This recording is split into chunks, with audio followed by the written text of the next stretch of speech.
যে আল্লাহ পাক রব্বুল আলামিন তিনি হচ্ছেন চরম ক্ষমাশীল, তিনি হচ্ছেন পরম দয়ালু, তিনি হচ্ছেন অত্যন্ত ক্ষমাশীল। তার থেকে বড় ক্ষমাশীল আর কেউ হতে পারে না।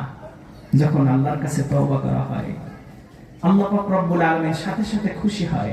দুনিয়ার জমিনে মানুষের কাছে যদি কিছু চাওয়া হয়, মানুষ বেজার হয়, মানুষ নারাজ হয়, কিন্তু আল্লাহ রাসূল সাল্লাল্লাহু আলাইহি সাল্লাম বলেছেন, মান লাম ইয়াসআলিল্লাহ ইয়াগদাব আলাইহি, যেই ব্যক্তি আল্লাহর কাছে চায় না, যেই ব্যক্তি আল্লাহর কাছে কোনো কিছুর জন্য বলে না, যেই ব্যক্তি আল্লাহর কাছ থেকে আনার জন্য চেষ্টা করে না, আল্লাহ পাক রব্বুল আলামিন তার উপরে রাগান্বিত হয়। বলে সুবহানাল্লাহ।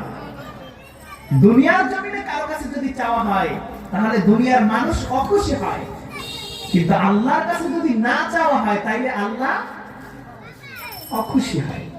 দুনিয়ার জমিনে চাইলে অখুশি, আর আল্লাহর কাছে না চাইলে অখুশি। তাইলে তিনি কেমন রব চিন্তা করেন?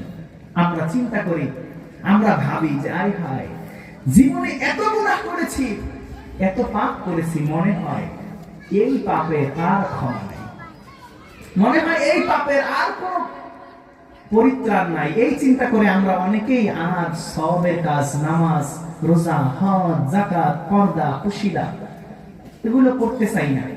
কারণ আমাদের মেন্টালিটি, আমাদের কমন সেন্স এইটা কাজ করে যে জীবনে এত গুনাহ করেছি যে আল্লাহ বোধহয় এই গুনাহ আর ক্ষমা করবে না। অথচ আল্লাহ পাক রব্বুল আলামিন বলেছেন, ও বান্দা, তুমি জিন্দেগিতে কত গুনাহ করেছো?